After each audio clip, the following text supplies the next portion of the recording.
celakalah orang yang berbantah dengan Pembentuknya. pembentuknya. Ia tidak lain dari beling periuk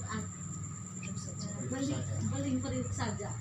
Adakah tanah liat berkata kepada pembentuknya, apakah yang kau buat, atau yang telah dibuatnya?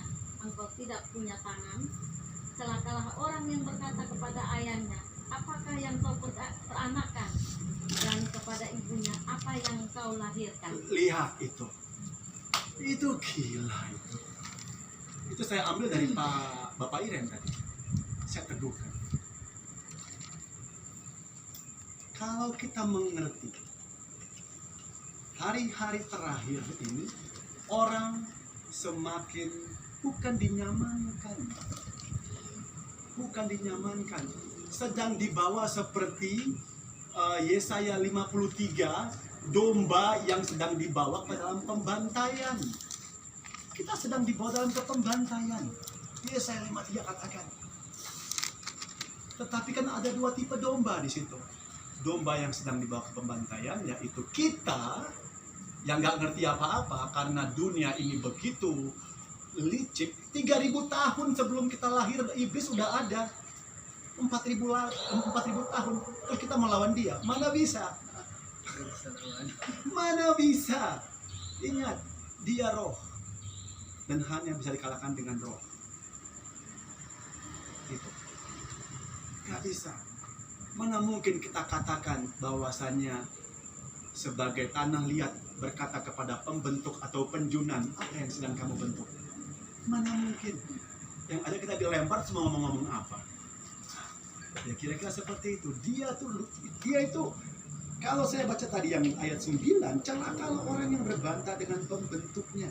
Dia tidak lain dari beling periuk saja. Ada kata lihat berkata kepada pembentuknya, apa yang kau buat atau yang telah dibuatnya. Engkau tidak punya tangan. Ini terjadi di zamannya Tuhan Yesus kepada pengejek-pengejek tadi. Mereka berpikir bahwasanya dengan intelektual mereka bisa menang. Padahal mereka sendiri sedang disesatkan. Dengan apa? Kita tahu, nggak perlu jauh-jauh. Mungkin kita tahu seseorang Yosafat,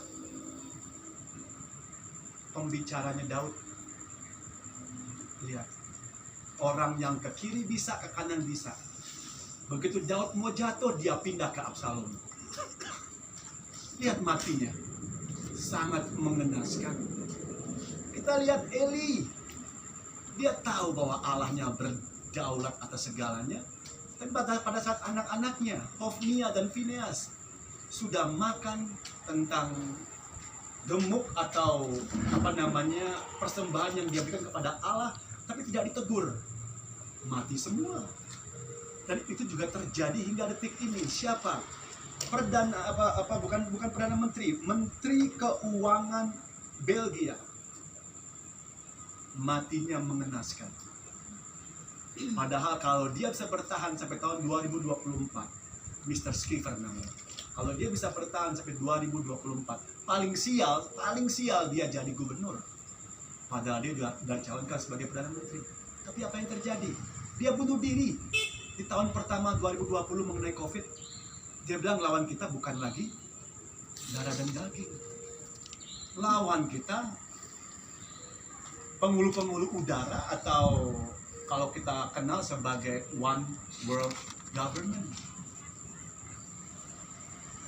Pemerintahan satu sumber. Nah, itu lawannya. Karena dia tahu bahwa ini sudah disetir sama mereka. Udah tahu. Itu kalau kita mau bicara begitu, kita tahu bahwa di luar Tuhan, yang tidak percaya Tuhan lebih parah lagi. Karena harapan mereka kepada siapa? Harapan mereka kepada pemerintah. Begitu pemerintah chaos seperti Sri Lanka, yang Perdana Menterinya lari ke Singapura minta suaka, mau ngomong apa? Pebisnisnya sekarang. Ayo, jawab.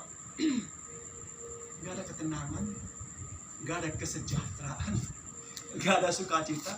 Kamu gak tahu berapa banyak yang bunuh diri di Sri Lanka. Karena habis semuanya yang diinvestasikan.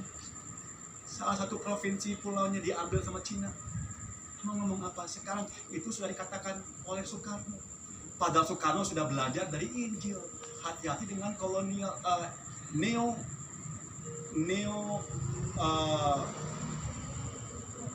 namanya kolonialisme, imperialisme, neokolim. Kolonialisme udah nggak mungkin negara datang ke negara satunya untuk jajah, udah nggak mungkin.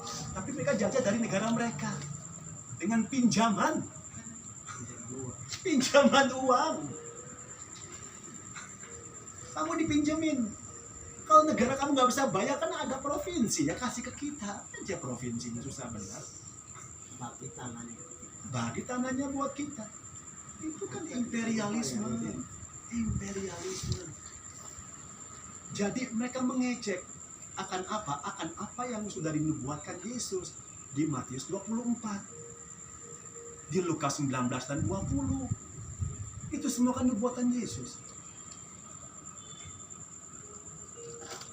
Pengejek bukan hanya ada di jalanan, pengejek juga di gereja yang tadi Kak Erna katakan. Mereka nggak memperkatakan kebenaran lagi secara murni. Semua motif, teologi kemakmuran. Bohong. Ya dong. Loh, jangan heran teologi kemakmuran juga dicela Tuhan. Jemaat Laodikia mau dimanain? Wahyu 3. Jemaat Laodikia. Aku tidak membutuhkan apa-apa. Aku tidak kekurangan apa-apa. Aku telah memperkayakan diriku. Itu kan mereka ada santai, mereka tenang. Tapi Yesus katakan kamu buta, bercela, miskin, telanjang dan segalanya.